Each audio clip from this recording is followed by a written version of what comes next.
zombie, the walking dead, the undead.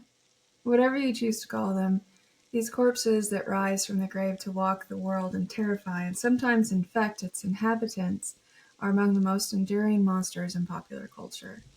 Welcome to Shifting Veils. I'm Michelle, your Grand Marshal of the Macabre. And I'm Isaiah, your midnight mortician, and tonight we're knee deep in The Walking Dead. If the crack of bone, the rasp of hungry mouths, and the murk of grave soil thrill you, be sure to like, follow, subscribe, and share with all your bravest companions. Now let's exhume the horrors. Imagine waking each dawn to a fine silvery mist drifting through the trees. A mist so chilled and silent you barely notice it settling into your lungs until you begin to feel its slow, insistent pull on your mind. What if a cousin of the infamous zombie ant fungus overcame its centuries old limitation to ants and learned the dark artistry of human puppetry?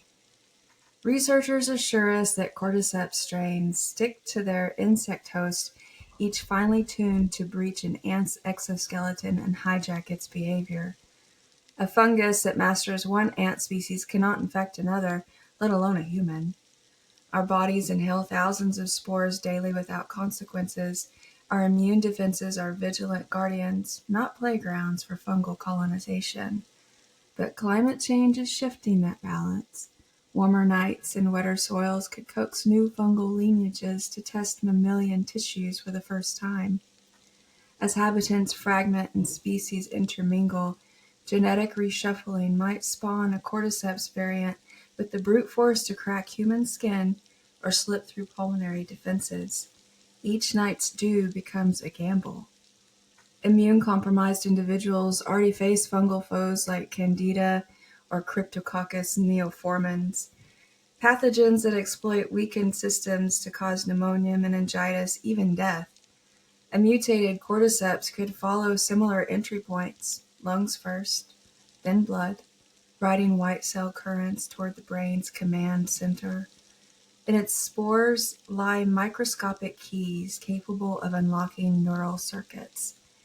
In labs across the globe, scientists dissect how cordyceps secretes compounds that rewire ant brains, neuroactive peptides, and hijack motor functions, compelling insects to die in places ideal for spore dispersal. Imagine a human targeted by such compounds, voices whispering through fever-tainted dreams, limbs obeying fungal commands to ascend attic rafters, statues of the undead from our own libraries of horror. The greatest terror may not be nature's slow mutation, but human ambition. A rogue biologist armed with gene-editing technology and a stash of hybrid fungal DNA could engineer cordyceps genes into a hardy human tropic mold. One accidental release and the mist becomes a vector of mind control.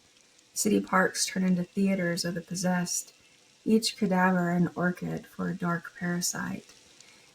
Honestly, that's believable after the whole COVID thing, because I'm pretty sure it's out there that it was proven that it was a COVID virus that was it was mutated in the lab or altered in the lab that was in the virus signature.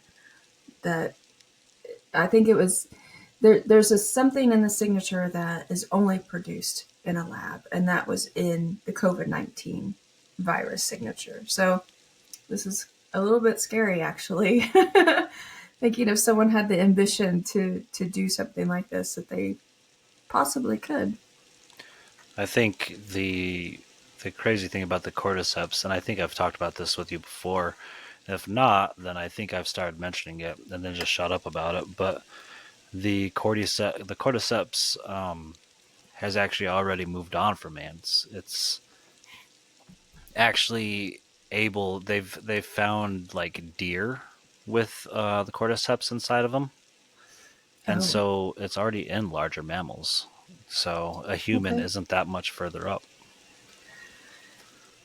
Something about that makes me happy that I don't go camping anymore because we have a lot of deer here. Yeah, I mean, just watch what kind of mushroom you decide to go be around. Right. Yeah.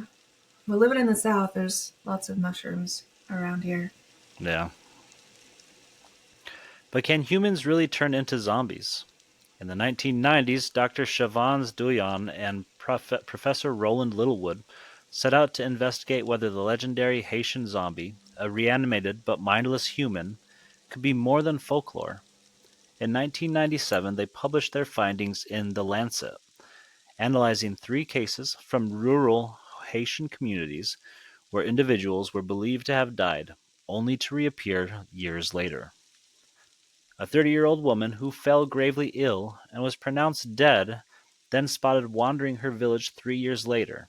A young man declared dead at 18 who resurfaced at a cockfight 18 years on.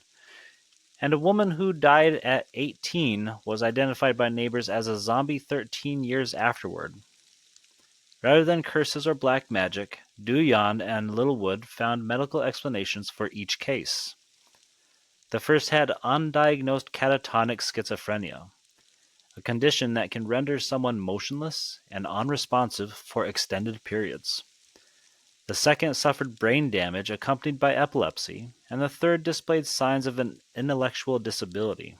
People with a chronic schizophrenic illness, brain damage, or learning disability are not uncommonly met with wandering in Haiti, and they would be particularly likely to be identified as lacking volition and memory, which are characteristics of a zombie, the researchers concluded.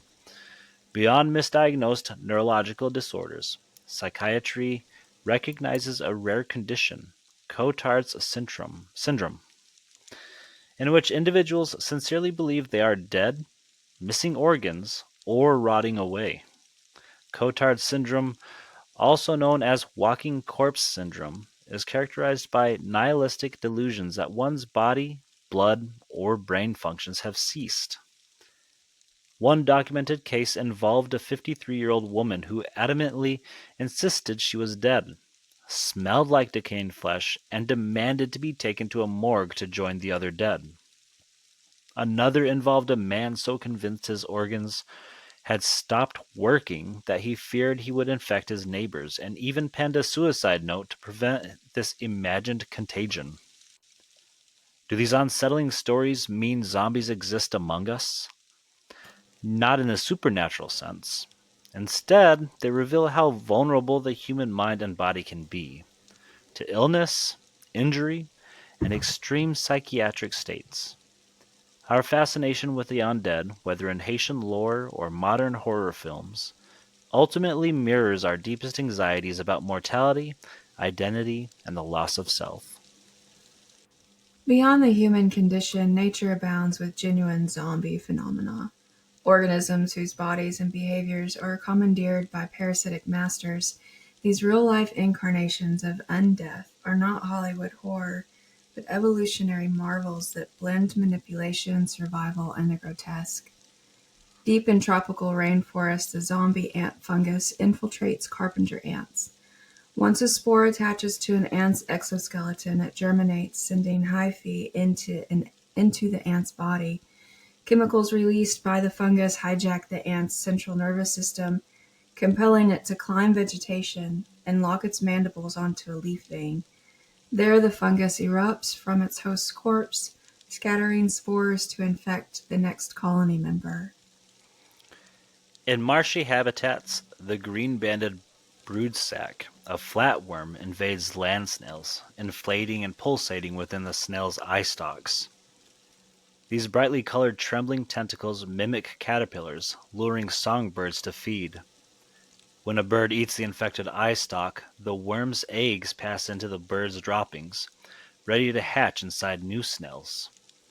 The snail, its behavior subtly altered, continues to feed while the parasite completes its life cycle. That sounds really grotesque. That sounds It's disgusting. like in his eye stalk pulsating. I have a weird thing about bugs crawling under my skin in the first Ugh. place. In tropical areas, the mind control wasp preys on orb weaver spiders. After immobilizing a spider with a venomous sting, the wasp lays an egg on its abdomen. The larva, feeding externally, secretes chemicals that modify the spider's web building behavior. Instead of its usual orb web, the spider constructs a reinforced cocoon web, specially designed to support the developing wasp pupa. Once ready, the larva consumes the spider alive. Its final act, forced by its own artistry. I feel like I should be reading like one of those nature things. It's The wild though. This stuff is crazy. like the emerald cockroach wasp turns cockroaches into zombified hosts with surgical precision, injecting venom directly into specific regions of the cockroach's brain. You're not wrong. The wasp disables its escape reflex. The docile roach is then guided, like a tethered pet, into the wasp's burrow, where it serves as fresh nourishment for the wasp's larva. This chilling strategy showcases neurochemical hijacking at its most refined. Well, parasitic fungi and viruses can truly hijack the bodies of ants, caterpillars, and cockroaches, turning them into mindless vessels that serve the invader's reproductive cycle. The human zombie is a different kind of creature. With humans, zombification dwells more in myth than in parasitic puppetry. Sleep deprivation, extreme trauma, and certain psychiatric or neurological disorders can leave individuals apathetic, slow moving, and disconnected from their surroundings, attributes likened to zombie behavior. Today, the zombie endures as a potent symbol, whether embodied by a fungus enslaved ant or invoked to critique mindless consumerism. The undead remind us how thin the line can be between autonomy and control, and how terrifying it is when something else pulls the strings. Zombies endure is one of the most potent metaphors in contemporary narratives, embodying collective anxieties about society, technology, and individual agency. From torrential hordes overrunning civilization to solitary reanimated corpses stumbling through empty streets, these undead figures reflect our deepest fears and force us to confront uncomfortable truths about the world we inhabit. Modern zombie tales frequently cast the undead as harbingers of societal breakdown. In films like George A. Romero's Dawn of the Dead, shopping malls become mausoleums of mindless consumption, undead masses wandering aisles as a twisted reflection of our own consumerist impulses. These images underscore how fragile social order really is, suggesting that our civilized routines mask a deeper, inevitable collapse. Zombies symbolize the erasure of selfhood. Once human, they reemerge as uniform, instinct driven drones, highlighting anxieties about conformity and the loss of identity. This transformation echoes historical fears rooted in Haitian voodoo folklore, where Bokers stripped corpses of will to enforce total obedience, an allegory for slavery, colonialism, and the ultimate subjugation of the other. In an age of smartphones and social media, zombie narratives have evolved to explore digital zombification. Screens become portals that drain our attention, reducing us to scrolling specters. It's me every night at like 3 a.m., just scrolling. Storylines often depict survivors cut off from information networks, their only lifeline the flicker of dying screens, an eerie parallel to how technology can both connect and isolate us. Climate breakdown and viral outbreaks find uncanny expression in zombie plagues. Hordes of undead sweeping across flooded cities or emerging from irradiated wasteland. Hordes of undead sweeping across flooded cities or emerging from irradiated wastelands capture ecological fears and pandemic vulnerabilities. Works like World War Z and 28 Days Later turn zombie contagion into a mirror for real-world disease dynamics and environmental destabilization, urging reflection on our stewardship of the planet. At its core, zombie fiction probes what it means to be a human. Characters wrestle with mercy killings, quarantine measures, and the moral weight of survival. The undead's relentless hunger forces communities to redefine ethics under siege, challenging viewers to ask how far they would go to preserve their own humanity when civilization itself is at stake. Critical scholars view zombies as embodiments of the other, faceless, unfeeling bodies that threaten the status quo. Through critical discourse analysis, researchers trace how narratives of the undead mirror societal power dynamics, scapegoating marginalized groups, and stoking xenophobic fears under the guise of horror.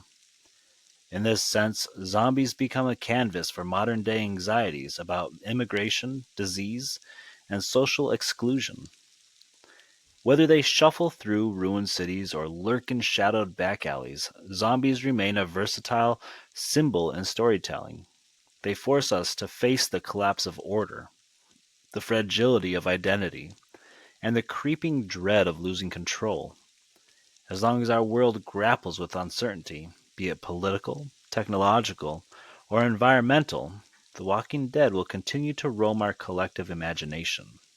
We've descended with our ant protagonist into fungal underworlds, witnessed cordyceps puppeteer insect armies, and peered into the eerie what if of a human tropic zombie fungus. Today's journey reminds us that nature's dark theaters often play out on scales we can barely perceive until perhaps the curtain lifts. We traced how zombie ant fungi hijack behavior through neuroactive compounds, compelling ants to die in spore-friendly spots. We explored why evolutionary locks keep cordyceps ant-specific and how, well, maybe they're not ant-specific anymore, as you say, and how climate shifts or genetic swaps could one day breach those barriers. We imagine the horrors of a human-capable variant, misty spore clouds, immune-compromised hosts, gene-altering technology, tinkering gone rogue. As the spores settle on our collective imagination, remember, the line between science fiction and emerging pathogens is thinner than we'd like. Vigilant research, global surveillance, and new antifungal defenses stand between us and a real-world zombie scenario. Thank you for joining this descent into parasitic mind control. If today's episode sent a shiver through your spine, leave us a comment and let us know.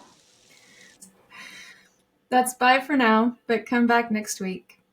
You never know where the next spore will settle.